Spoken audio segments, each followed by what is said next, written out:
Condition दिलेली होती आणि त्या दोन कंडिशन आपल्याला व्हॅल्यू ऑफ की फाइंड आउट करायची होती. तर कंडिशन्स होत्या cos inverse of x plus cos inverse of y plus cos inverse of z is equal to pi. ठीक आहे, मग याला काय करतो मी, cos inverse of x plus cos inverse of y is equal to pi minus cos inverse of z. त्याला मी cos apply करतो, कॉस अप्लाय केलं तर काय, cos of cos inverse of x, हा अँगल ए, हा अँगल बी आहे. मग ए प्लस बी साठी माझा फॉर्म्युला माहिती आहे, तो cos of A that is cos inverse of x into cos of B that is cos inverse of y minus sine of A that is cos inverse x into sine of B that is cos inverse y is equals to cos of pi minus cos inverse of z. इथपर्यंत आलो. आता cos inverse of x काय असेल, x cos inverse of y y minus आता sin cos inverse of x हा मला माहिती किती असतो, sin inverse of root of 1 minus x square into sin inverse of root of 1 minus y square. याचं reason देऊ आपण खाली, is equals to cos of pi minus आहे, आता पाय मायनस म्हणजे minus cos of cos inverse of z is z. तर हे reason काय आलं, तर याचं रिझन काय, तर मी तर कॉस इनवर्स एक्स ला मी जर थिटा मानलं, कॉस इनवर्स एक्स ला मी जर थिटा मानलं तर एक राईट अँगल ट्रँगल तयार होईल ज्याच्यामध्ये काय असेल थिटा. आता cos inverse x is equals to theta आहे, म्हणजे cos of theta is equals to काय, एक्स आहे.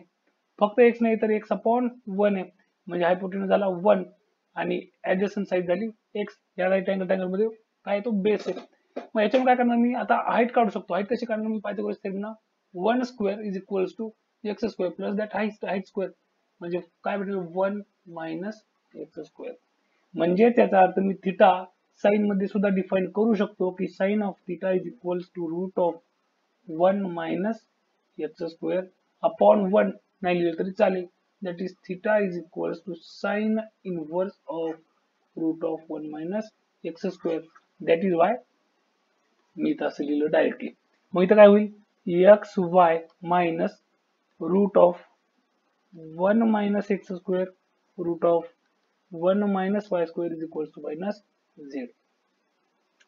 आता काय करू आपण, एक्स वाय हा मायनस झेड इकडे घेतला, प्लस झाला z is equals to root of 1 minus x square root of 1 minus y square.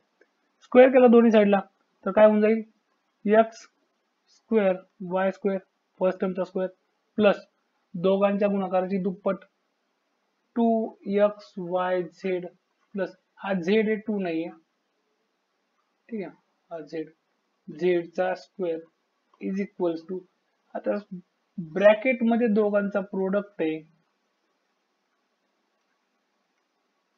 आणि त्याचा स्क्वेअर आहे, म्हणजे स्क्वेअर आणि स्क्वेअर काय होईल, कॅन्सल होऊन जाईल. म्हणजे हे जर मी सॉल्व्ह केलं तर x square y square plus 2xyz plus z square is equals to, यांचा गुणाकार होईल 1 minus y square minus x square plus x square y square, x square y square x square y square cancel. इथं काय होते, आता हा minus x square मी या साईडला घेतो, म्हणजे हा होतो एक्स स्क्वेअर प्लस हा वाय स्क्वेअर इकडे घेतो, म्हणजे तो झाला प्लस सोबत काय आहे, आता हा 1 या साईडलाच ठेवायचा आपल्याला, plus z square plus 2xyz is equals to किती होतोय 1. सो कम्पेअर जर केलं बाय कंपेअरिंग k ची व्हॅल्यू मला मिळते 2.